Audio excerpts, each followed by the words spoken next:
Hola, muy buenas tardes. Me presento. Soy Saraí Cázares, la coordinadora de las carreras Criminalística y Criminología en Liceo Tullehualco. Hoy analizaremos un tema importante que nos atañe a todo el mundo. Desafortunadamente ha gestado en la sociedad y ha tenido muchos descontentos que ha producido también miedos en las localidades donde se desarrolla este malestar. Son los asesinos seriales, un tema muy importante, relevante y actual. El día de hoy tenemos un especialista que nos hablará sobre este tema, cómo se produce, cómo se gesta, cómo se desarrolla, cuáles son sus modus operandi. El día de hoy tenemos al profesor Ricardo Ham, que tenemos el honor de contar con su presencia como docente también en este colegio. Les comento un poco de su trayectoria. Es licenciado en Ciencias de la Comunicación, cursó la maestría en Educación y cuenta además con una maestría y doctorado en Estudios de la Ciudad. Es autor de media docena de libros y varios artículos sobre temas de violencia y medios de comunicación publicados en distintos diarios en circulación nacional. Se ha desempeñado como docente en universidades tanto públicas como privadas, como productor y editor de contenidos en distintos medios de comunicación del país. Disfrútenlo. Hola, ¿qué tal amigos de Liceo Tullehualco? Muchas gracias por esta invitación y esta oportunidad que me dan para participar una vez más con esta institución educativa en la que he tenido ya pues oportunidad de colaborar en otras ocasiones, y pues qué bueno, que me pone muy contento estar nuevamente aquí. Yo soy Ricardo Ham.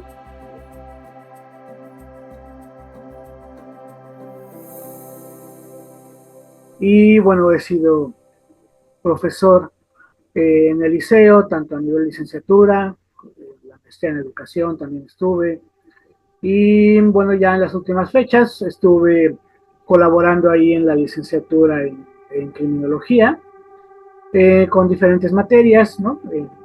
Victimología, recuerdo que fue una de ellas. Y pues bueno, ahora voy a estar con ustedes platicando un poco sobre uno de los fenómenos dentro de la criminología o de la criminalidad en general, que son como muy abordados desde diferentes perspectivas y que pues ha levantado mucho interés, sobre todo en los últimos años, un interés académico, un interés periodístico, un interés académico, como estos pues grandes fenómenos dentro de la criminalidad, ¿no? Que de por sí ya es una situación complicada que atender, y que por ahí resulta que van apareciendo otros personajes u otras formas nuevas de criminalidad que ponen en jaque muchas de las cosas que sabemos o que creemos saber sobre pues la criminalidad, ¿no? Sobre la criminalidad y algunos aspectos de pues del derecho, ¿no? De la norma, de la criminología, de la victimología. En fin, vamos a hablar un poquito sobre asesinos en serie. Los asesinos en serie, que son no sé si todavía debemos de nombrarlo como un fenómeno o como algo que ya es incluso normalizado dentro de la criminalidad como tal, pero que por alguna situación, mientras en otros países hay estudios muy avanzados, hay unidades de ciencias del comportamiento, hay registros oficiales, hay incluso legislaciones que ya sitúan al asesino en serie en el centro del debate jurídico. Pues en nuestro país no es así, ¿no? En nuestro país el concepto de asesino en serie es un concepto que no está dentro de las leyes, no está dentro de las penalidades, sino que lo que se hace es sumar los homicidios uno en uno para poder lograr las penas. Entonces, bueno, siempre he creído que antes de abordar cualquier tema desde el punto de vista académico, pues siempre tenemos que definirlo. Entonces, bueno, los asesinos seriales son aquellos sujetos que, pues como su nombre lo dice, cometen varios homicidios pero debe de tener ciertas características para poder ser denominados asesinos seriales. La primera de ellas es el número de víctima, y aquí encontramos una de las primeras discusiones que hay respecto al tema, ¿no? La, digamos, definición tradicional, que es una definición que ya tiene pues más de 40 años, que se dio en la segunda mitad de la década de los 70, va para 50 años ya, y que fue acuñada por Robert Ressler. Robert Ressler, pues se puede decir que es el padre del concepto o el padre de la investigación sobre asesinos seriales. Un ex marín norteamericano que funda en el FBI la Unidad de Ciencias del Comportamiento y que pues con ello marca un parteaguas para analizar a estos delincuentes. Antes de la década de los 70 no existía el concepto de asesino en serie. Es un concepto que se originó, repito, en la segunda mitad de aquella década. Antes a este tipo de criminales con varios homicidios en su haber se les denominaba simple y sencillamente asesinos múltiples, pero según lo comenta Robert Ressler en alguno de sus libros, pues se encuentra una deficiencia en esta definición, porque bueno, un asesino múltiple podía ser prácticamente cualquier homicida que cometiera varios asesinatos. Y Robert Ressler había observado ya que para poder ser denominado como asesino en serie, o que había una serie de homicidas que replicaban su modus operandi al momento del homicidio, al momento de la selección de la víctima, al momento de deshacerse del cuerpo o no deshacerse del cuerpo. Entonces todo esto lo estudia, lo analiza Robert Ressler y genera su propia definición diciendo que el asesino en serie es aquel delincuente que ultima por lo menos a 3 víctimas, teniendo un lapso entre cada uno de ellos, lo que él le llamaría un periodo de enfriamiento entre cada uno de los homicidios. Dice que también no debe de haber una relación previa, un conocimiento previo entre víctima y victimario, y que de alguna forma hay una motivación psicológica. Entonces ese es Robert Ressler en la segunda mitad de la década de los 70. Sin embargo, ya en tiempos más contemporáneos, España, digamos que la escuela criminológica de España,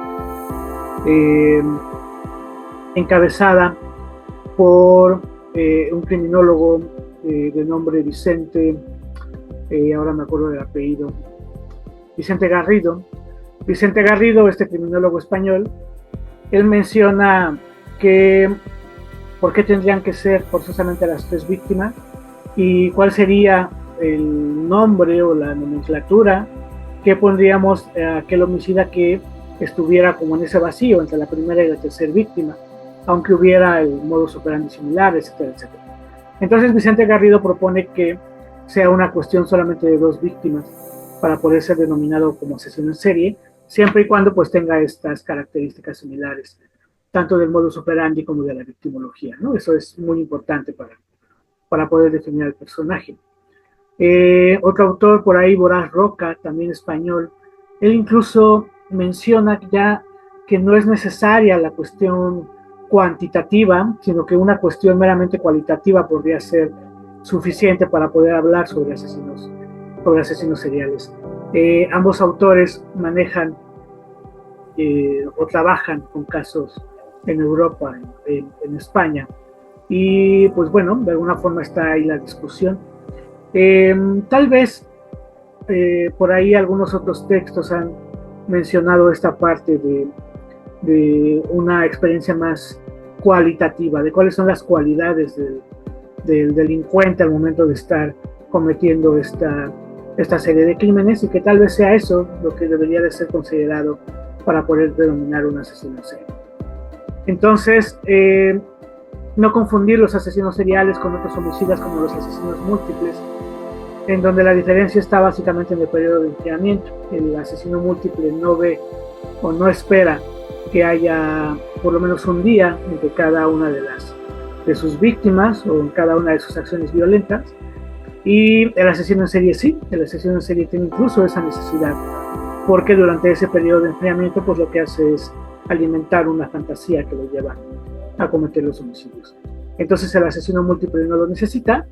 Hay otro tipo de homicidas que se le llaman los spree killers, que están íntimamente relacionados con los asesinos múltiples, solo que los spree killers, digamos que van vagando al momento de ir cometiendo los asesinatos, sin embargo dentro de la misma acción violenta de todas formas.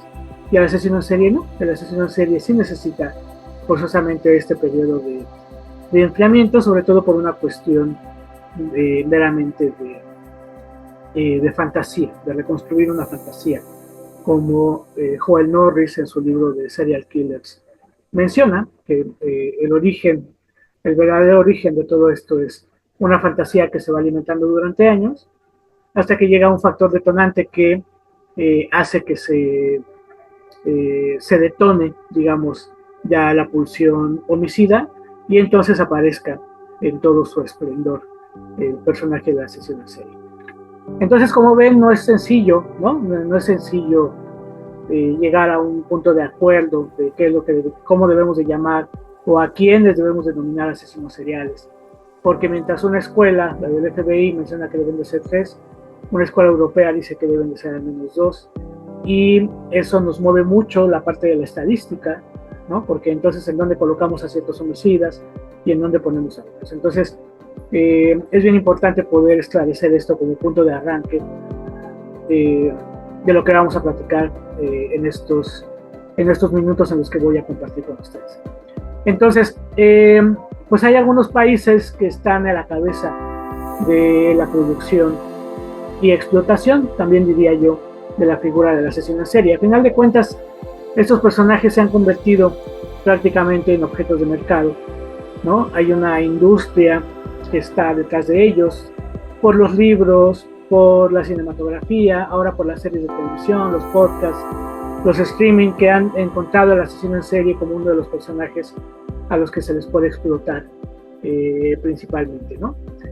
Tiene ventajas y tiene desventajas, por supuesto. La ventaja es que, bueno, mientras más información haya sobre algo, pues la gente va a poder estar prevenida. Pero pues ojalá pudiera hacer eso. La verdad es que muchos de los espacios que se dedican para hablar sobre asesinos seriales son espacios en los que simple y sencillamente se replican historias, ¿no? Se cuenta la historia del personaje, qué fue lo que hizo, cómo lo hizo, en dónde se encuentra ahora, en fin, pero no hay, desde mi perspectiva, un análisis que pudiera ser un poco menos, ¿cómo llamarlo? Un poco menos sensacionalista, y pues acercarse a lo que debemos de llamar pues este análisis ya pues criminológico, ¿no? De tratar de encontrar la estadística criminal, qué es lo que está pasando ahí, cuál es el perfil del criminal, el perfil de la víctima, en fin, me parece que esos son huecos que tenemos al momento en los que hablamos de asesinos seriales. En México se ha negado muchas veces la existencia del asesino en serie. Se ha dicho que son fenómenos que le pertenecen a otros países como los Estados Unidos, por ejemplo, la misma España, pienso quizás en Inglaterra, en Alemania, en donde estos personajes pues han figurado. Y en México pues también los ha habido, una estadística personal o un registro personal a partir del cual puedes realizar algunos de mis textos o algunos de mis libros.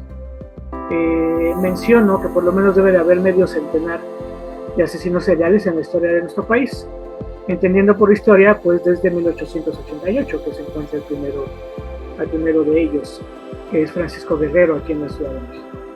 Pero hay muchas cosas que no se abordan desde la estadística criminal y que pues están ahí como perdidas, como suspendidas, y hoy vamos a tratar de platicar de alguna de ellas.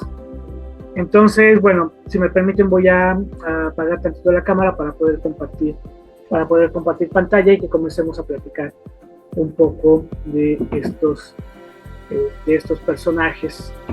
A ver, denme un segundo para poder compartir pues una presentación que regularmente utilizo para dar charlas o para dar conferencias de en fin, ese tipo de cosas. Denme un segundo, por favor.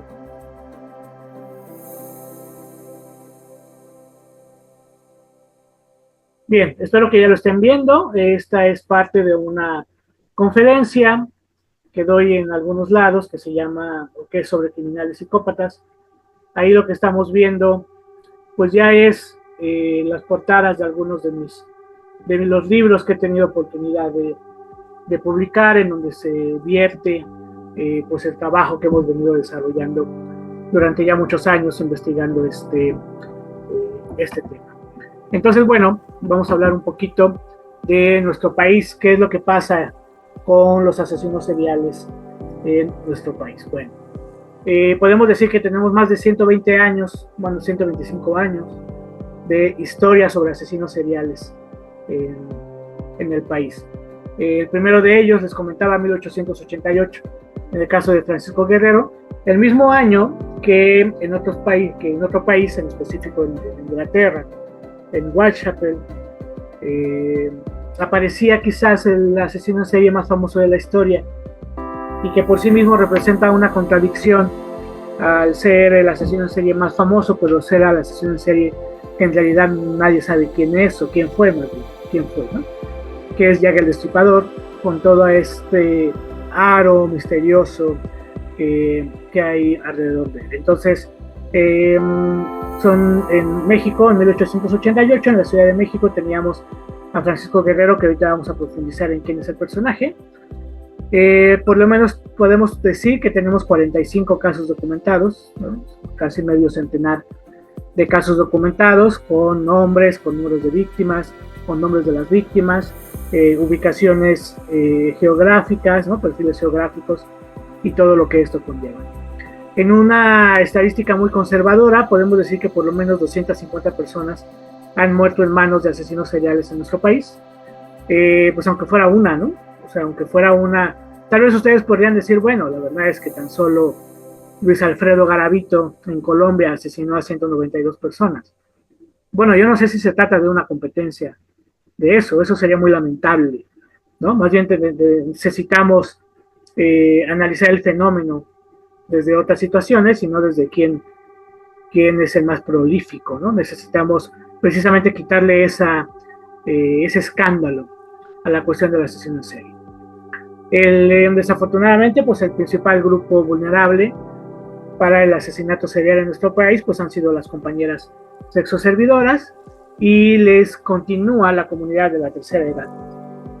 Sobre todo la comunidad de la tercera edad, porque pues el personaje con mayor cantidad de homicidios de características seriales pues es Juana Barraza, la llamada Mataviejitas, y pues tan solo ella asesina a 30 ancianos, ¿no? Entonces ya tenemos ahí una consideración importante del por qué funciona así. Denme un segundo.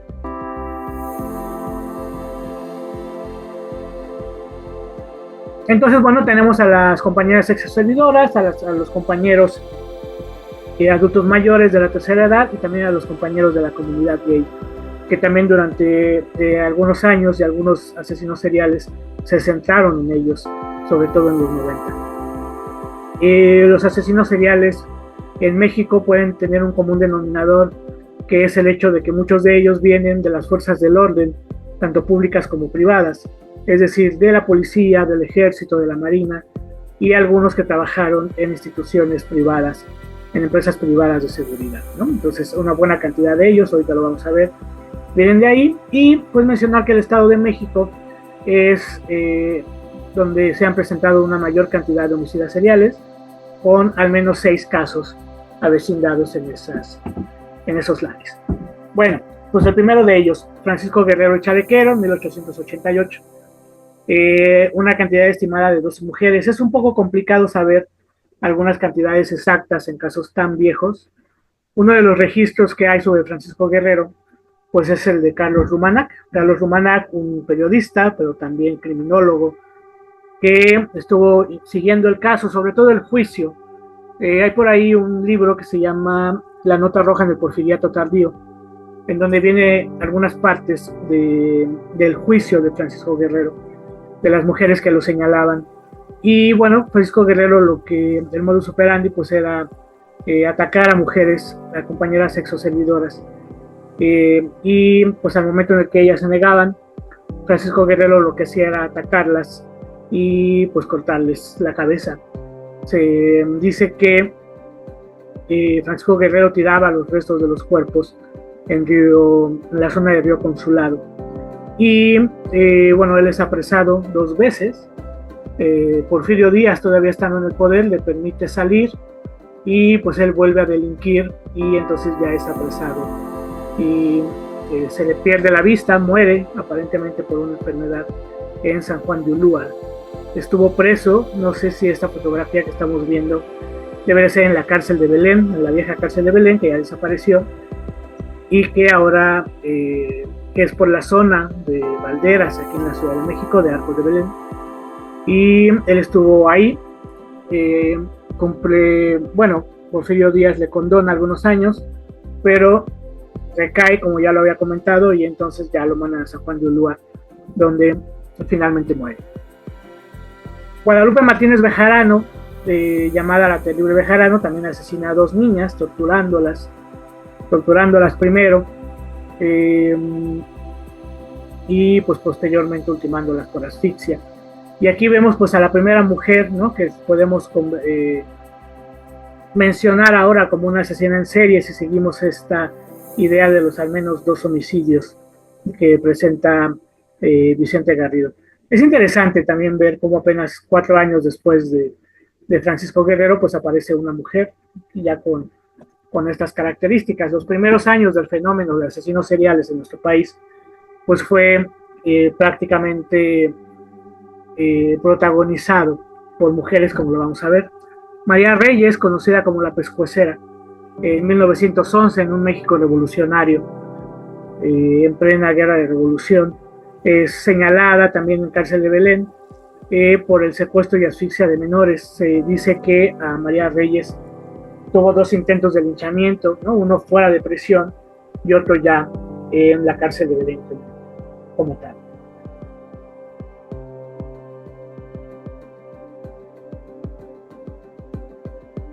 Entonces, como ven, de los primeros 3, pues por lo menos son 2 mujeres ya en esta situación. Y viene una más, Felicita Sánchez.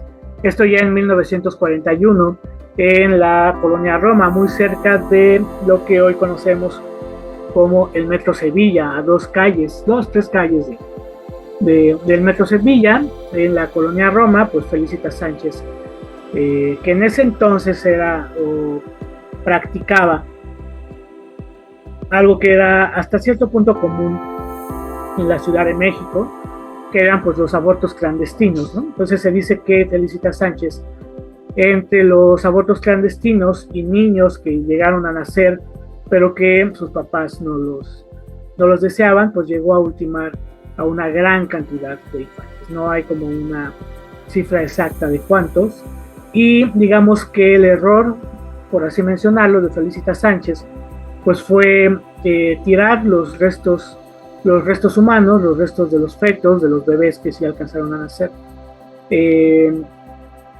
pues al desagüe, ¿no? Entonces, bueno, un día se tapa su desagüe y cuando llegan a ver qué es lo que estaba pasando, pues se sorprenden al ver que se trataban de restos humanos, restos de niños, pero que de todas formas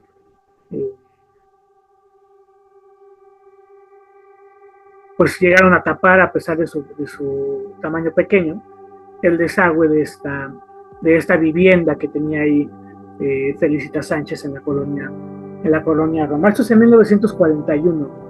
Y a pesar de que pues fue una cantidad inexacta, no tenemos una cantidad de cuántos niños fueron los que Felicita Sánchez, que además termina suicidándose después, llega a ultimar. De todas formas, la historia de Felicita Sánchez no es tan conocida, ¿no? Es conocida ahí por algunos estudiosos de la Nota Roja, pero no tan conocida como la de nuestro siguiente personaje, que es Goyo Cárdenas, ¿no? Gregorio Cárdenas Hernández, que en 1942 es señalado por asesinar a 4 mujeres, 3 de ellas compañeras sexoservidoras y una más su compañera de ciencias químicas, de una escuela de ciencias químicas en el barrio de Tacuba, la vieja escuela de ciencias químicas en el barrio de Tacuba, que estaba a escasos 2 o 3 calles de donde Goyo Cárdenas tenía una vivienda o una especie de laboratorio en donde él era estudiante de química en la UNAM, y pues muy cerca de esta vieja facultad de química que todavía existe el edificio. Ahí tenía Gregorio Cárdenas su vivienda, y ahí es a donde pues llevó a las mujeres después de tener relaciones sexuales con las primeras 3, pues decide estrangularlas, y a la última de ellas pues la mata a golpes al bordo de su automóvil al rechazar sus intenciones sentimentales. Entonces, bueno, ese es Goyo Cárdenas, y pudiera ser uno de los grandes personajes. Esto que estamos viendo aquí ahora es parte del archivo de la policía secreta, del servicio secreto, como lo ven ahí, que en esos años, en los años 40, pues funcionaba muy bien. La verdad es que fue una policía muy exitosa, ¿no? Y bueno, Goyo Cárdenas fue uno de los criminales que llegaron ahí. Y estas fotografías que vemos ahora, pues son de las víctimas de Goyo Cárdenas. Por ahí vemos a Graciela Arias, que fue la última de ellas, y insisto que estas son parte del archivo de la policía secreta, ¿no? Goyo Cárdenas llegó a tener una notoriedad muy importante. Llegó a ocupar los primeros puestos de la prensa nacional, a pesar de que en ese entonces la guerra mundial estaba amenazando también. Estos que estamos viendo aquí son fotografías de Goyo Cárdenas cuando es niño, y de don Gregorio y de doña Vicenta, los padres de Goyo Cárdenas Hernández.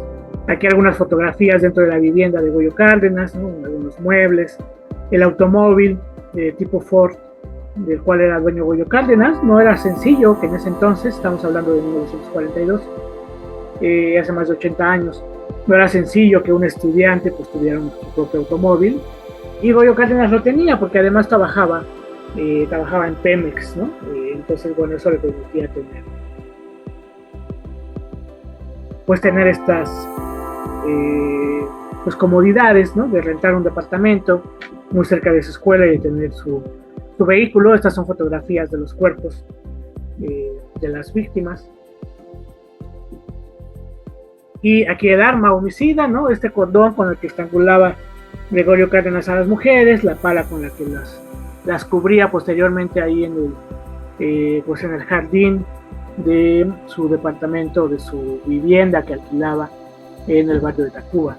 Algunos estudios que le hacen, sobre todo del criminólogo Quirós Cuarón, Quirós Cuarón, que pues es quizás el padre de la criminología en nuestro país. Hasta hoy en día se le reconocen muchos de sus avances, de sus estudios, y en uno de sus libros, en el libro del caso del estrangulador, pues se muestran estos estudios que le hace Quirós Cuarón a Gregorio Cárdenas, y estas son, bueno, algunas de las portadas de la prensa de ese entonces, ¿no? Aquí más fotos de Goyo Cárdenas simulando los estrangulamientos, ahí vestido para un carnaval.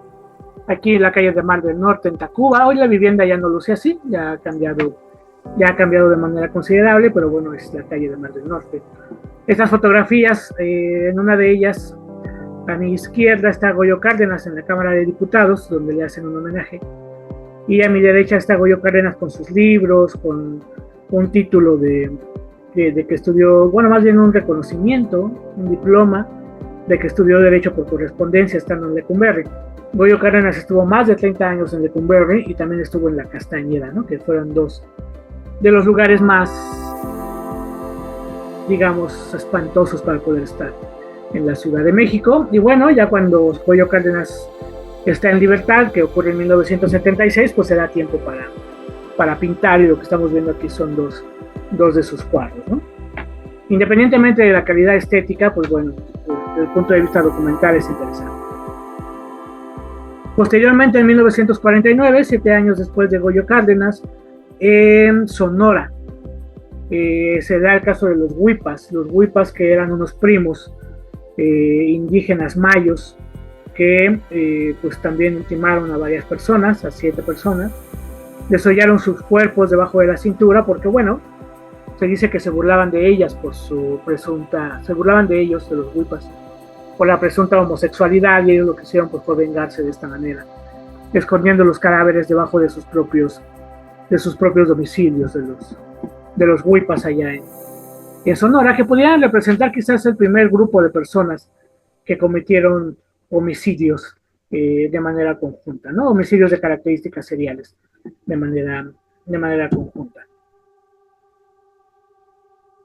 Aparece otra mujer ya en 1963, que es Magdalena Solís. Algunos medios le nombraron la reencarnación de Coatlicue porque ella misma así se llamaba, y bueno, junto a una especie de secta asesinaron a 15 personas, extrayéndoles el corazón a muchos de ellos, ¿no? Esto en 1963. Aquí vemos la primera, si mal no recuerdo, de al menos 3 mujeres que lideraron sectas asesinas. Esto es en Monterrey. Las Poquianchis, que bueno, podríamos aquí discutir mucho sobre si debemos de ponerlas a ellas en una lista sobre asesinos seriales o asesinas seriales, porque en realidad ellas con sus propias manos no asesinaron a nadie, sino que encabezaron una red de trata, ¿no? Una de trata de blancas, de explotación sexual, y que pues cuando pues cómo llamarlas, pues las mujeres a las que regenteaban se enfermaban o se negaban a ser prostituidas, pues siempre sencillamente, o se embarazaban, siempre sencillamente pues terminaban con la vida de ellas, ¿no? Esto que estamos viendo es parte del expediente de las Poquianchis, un expediente que hizo público el Poder Judicial allá en Querétaro hace algunos años. Las Poquianchis trabajaron en 3 estados del país, en San Juan de los Lagos, en Guadalajara, en San Francisco del Rincón, en León, Guanajuato, y en San Juan del Río, en Querétaro. La vivienda de San Juan del Río todavía está por ahí, todavía está en pie, mientras que los otros 2 burdeles ya no están, ¿no? La Barca de Oro se llamaban los burdeles donde las Poquianchis explotaban sexualmente a varias jovencitas. Esto también es parte del expediente, ¿no? De Delfina, en fin, de las hermanas González Valenzuela, que siempre vestían de negro, como los vemos aquí en la foto. Delfina, María de Jesús y María Luisa, ¿no? Las Poquianchis, célebres en los años 60, sobre todo por la revista, como lo cubría la revista Dharma. Bueno, y aquí estamos viendo a un personaje muy interesante, que es Juan Corona, poblano.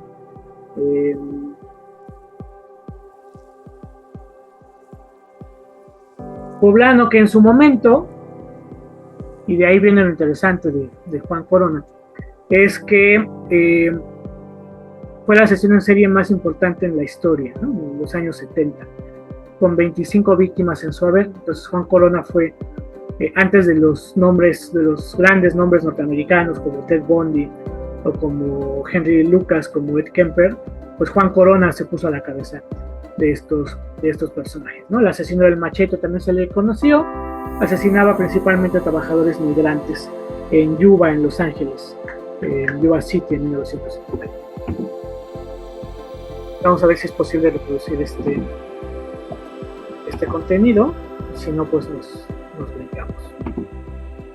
Bueno, ahí vemos a Juan Corona, ¿no? Llegando a prisión. Perdón, voy a guardar,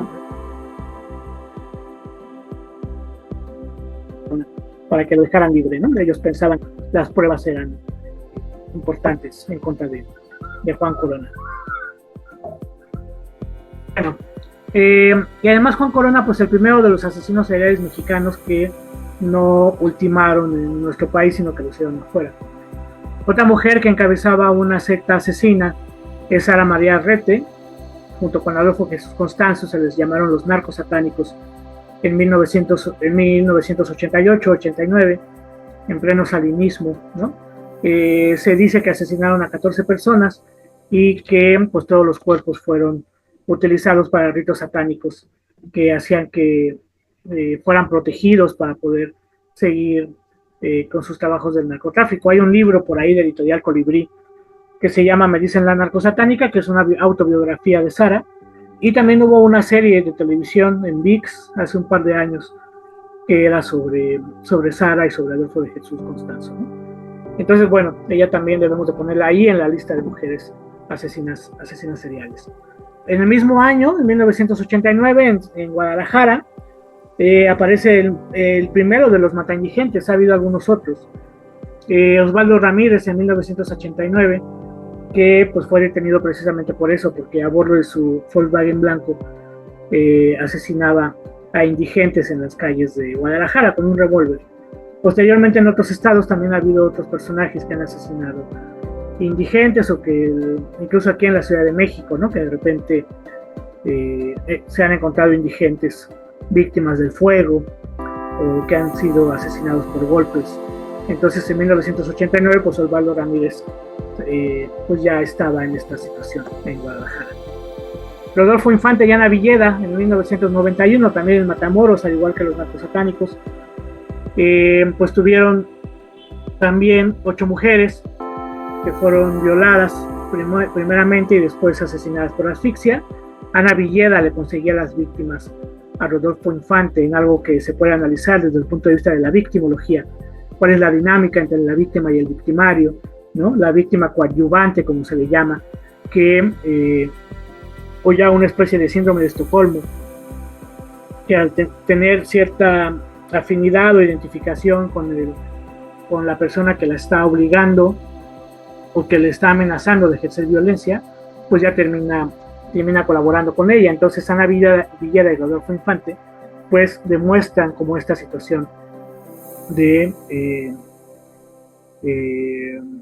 la victimología dentro del fenómeno de la asesino en serie. Jorge Ríos, en la Ciudad de México, en 1993, también en contra de compañeras sexoservidoras. Más de una docena fueron atacadas por él, y digamos que la característica principal pues era la extracción del corazón por parte de Jorge Ríos. Y después se hizo un documental por ahí. Vamos a ver si es este el video que tenemos para ver un fragmento del documental de Intimidades de Shakespeare y Víctor Hugo.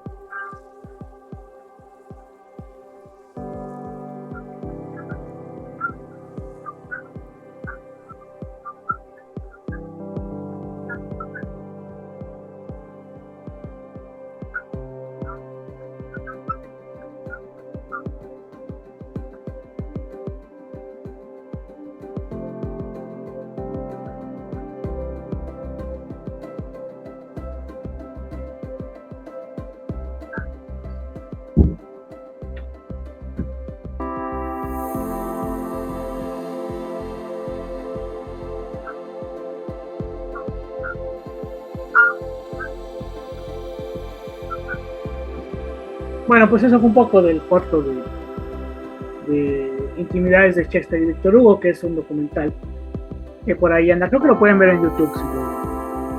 Algunos otros asesinos seriales, sobre todo relacionados al caso de mujeres muertas y desaparecidas. En Ciudad Juárez, Alejandro Maínez asesinó a 2 mujeres. José Granados de la Paz asesinó a 10 mujeres con la presunta participación de ritos satánicos. Edgar Álvarez, 5 mujeres también con ritos satánicos, que es una de las líneas de investigación primarias que había con el tema de las mujeres desaparecidas y asesinadas en Ciudad Juárez.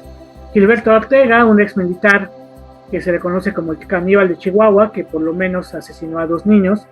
En 1997 él menciona que los comió, aunque no hay una evidencia que así lo compruebe, solamente es por su propia declaración, aunque no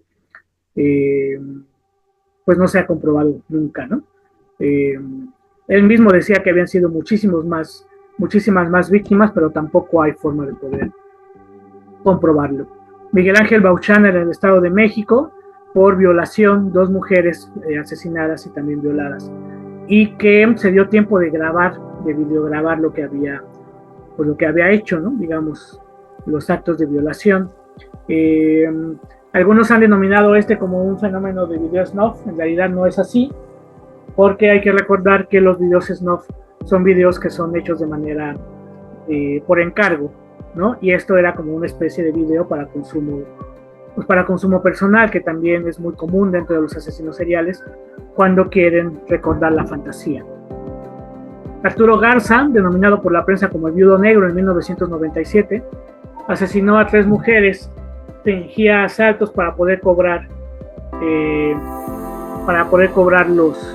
los seguros de vida, ¿no? Eran sus parejas, por eso el mote del Viudo Negro ahí, Arturo Garza.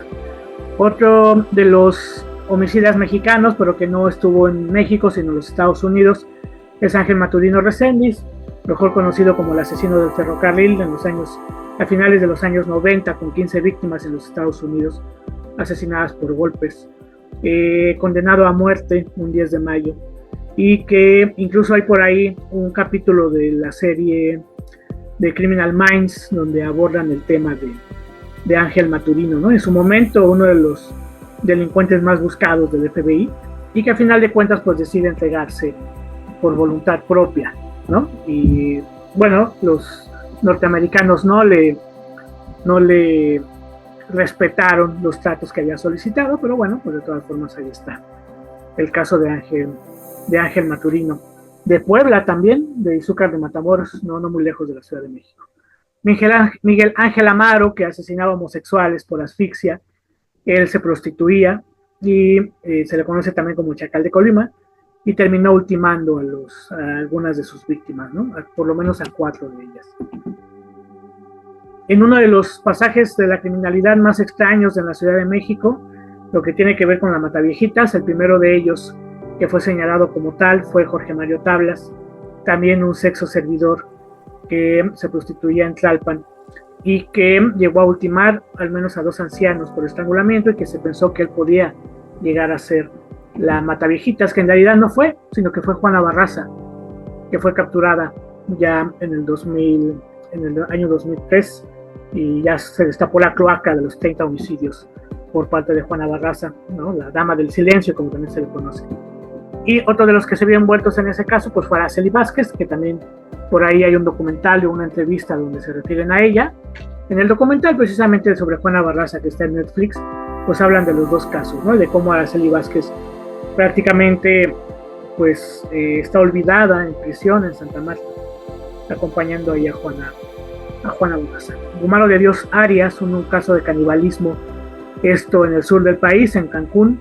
Él asesinó por lo menos a 3 personas, a algunas personas dentro del ejército, por allá una monja, en fin, se le señala por violación, por estrangular, por descuartizar. No se le señala por el delito de canibalismo, porque no existe el delito de canibalismo, ¿no? Pero pues se sabe que a la última de las víctimas pues termina comiéndola. Audiel López, un traficante de drogas en Ciudad Juárez, que también asesinó a 6 mujeres, muchas de ellas por celos, ¿no? Algunas fueron sus parejas y algunos fueron las parejas o las exparejas de sus parejas. Y él termina asesinándolos, ¿no? Audiel López, un traficante de drogas. También un caso muy, muy complicado, el caso de Raúl Ociel Marroquín, el sádico, en el 2006, el mismo año de Juana Barraza, que también asesinaba a compañeros homosexuales en la zona rosa del país, los metía en maletas y los tiraba en los pasos a desnivel en Calzada de Tlalpan, muy cerca del metro Viaducto, metro Chabacano. Pasos a desnivel que ahora ya están cancelados, ¿no? Federico Galván, conocido como Chacal del Bordo, en el mismo año, en el 2006, fíjense cómo en un solo año ya tenemos hasta 4 asesinos seriales. Él asesinó 5 mujeres, las violaba y posteriormente las asfixiaba y dejaba los cuerpos abandonados en zonas en construcción, en obra negra, en la zona del Bordo de Xochiaca, en el Estado de México. César Gutiérrez, un sexo servidor también en el Estado de México, un año después, en el 2007, 7 víctimas por asfixia, ¿no? Todos compañeros homosexuales que contrataban sus servicios y después desafortunadamente morían a sus manos. Mismo año, 2007, José Luis Calva Cepeda, el llamado poeta caníbal, también se le acusa por el asesinato de al menos 3 mujeres, hay un descuartizamiento con armas punzocortantes y supuestamente comete actos de canibalismo, aunque no está comprobado, y él jamás aceptó haberlos cometido.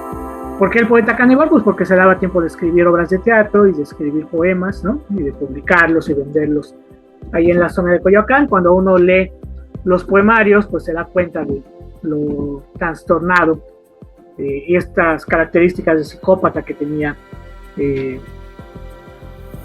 José Luis Calva. Esto no sé si se alcanza a ver muy bien, es la forma en la que descuartizó uno de los cuerpos. Hay imágenes de eso, pero no las voy a colocar ahora. Alfredo Rubio, la bestia de la Huasteca, en el 2007, el mismo año, ya van 3 en ese año, también asesinó a niñas y a jovencitas, las asesinaba a golpes, las atacaba por la espalda y las asesinaba con una barra de acero, las golpeaba. Mario Zulú Canché, él también asesinó a 3 mujeres en Yucatán en el 2008, un año después, violación y asfixia. Estíbaliz Carranza, una mujer mexicana, se le conoce como la baronesa del hielo, aunque ella no asesinó en México, sino en Austria, ¿no? En Europa. ¿Por qué la baronesa del hielo? Pues porque ella asesinaba a sus maridos y las ponía en estas hieleras grandes, blancas, como de paletería. Ahí las ponía, ¿no? Manuel Aparicio, el halcón, un caso también de alguien que asesina a una mamá con sus hijos,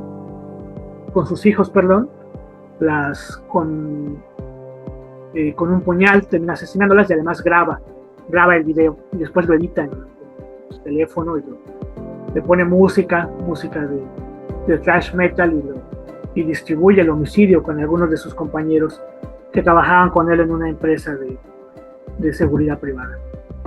El Mili, que también se le señala por el asesinato de mujeres que fueron después abandonadas en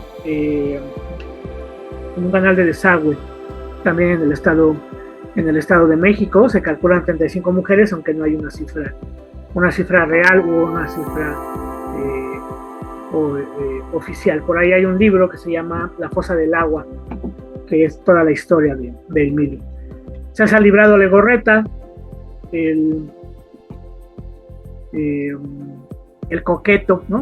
Un chofer de microbús en la zona de Chapultepec, de Auditorio, asesinó a 7 mujeres, las violaba al bordo de su vehículo, que tenía una calcomanía gigante que decía coqueto, por eso le llaman el coqueto, y las estrangula, las viola y les roba sus pertenencias para después dárselas a su esposa. Filiberto Martínez, otro integrante o ex integrante de las Fuerzas Armadas, en esta ocasión en la Marina, ¿no? Que asesina a 7 mujeres en total, 4 de ellas niñas, y las viola y genera la muerte por asfixia.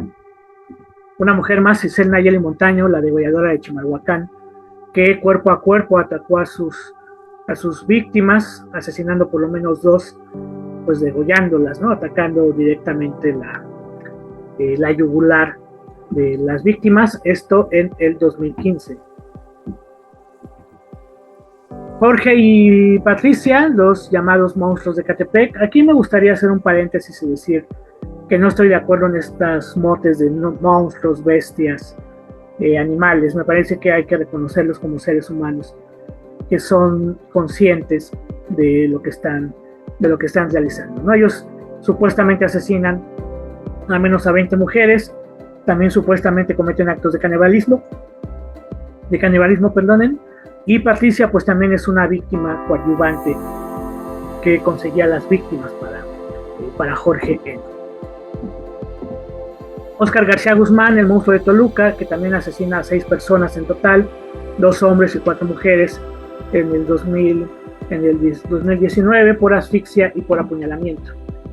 Andrés Mendoza en Atizapán de Zaragoza, en el Estado de México, no hay una cifra exacta, ¿no? Él grababa las violaciones que cometía en contra de las víctimas, las tenía grabadas y cortaba la carne, ¿no? También se cree que pudo haber cometido actos de canibalismo, ¿no? Hay algunas imágenes muy fuertes de él que también omitiré en este momento. Arturo N., en el 2021 también, desmembramiento de mujeres por apuñalamiento, esto ya en la Ciudad de México. Y pues bueno, a bordo de su taxi, ¿no?, realizaba estos homicidios. Y bueno, estos podrían ser algunos de los, o tal vez los casos sobre asesinos seriales que ha habido en nuestro país, no solamente en la Ciudad de México, sino en nuestro país en general. Y bueno, decir que hace falta mucha, ¿no?, investigación para esto de los asesinos seriales, cuál es el perfil, cuál es la victimología, el perfil victimológico, el perfil geográfico, el mismo perfil criminal de estos personajes.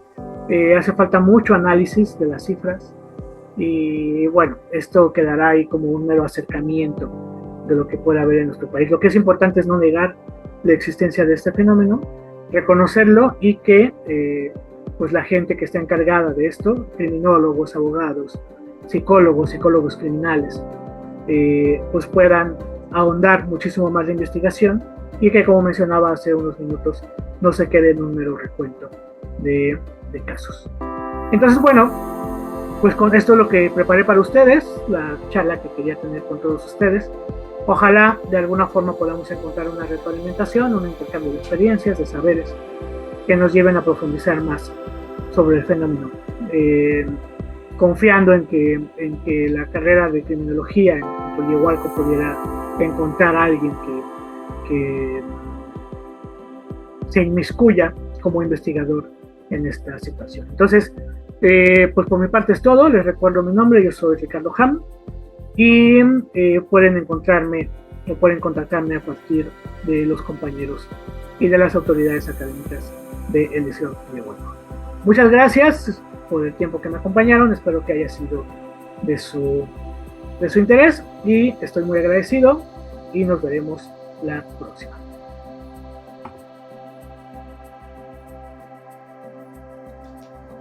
Espero que les haya gustado esta aportación y este gran análisis que nos ha dado el profesor Ham. De igual manera, les hago una cordial invitación para que en octubre nos podamos reunir en este gran congreso que se está desarrollando sobre ciencias jurídicas y criminalísticas, que será en nuestras instalaciones, Liceo Coyohualco. Pide más información para que puedas participar. Te esperamos.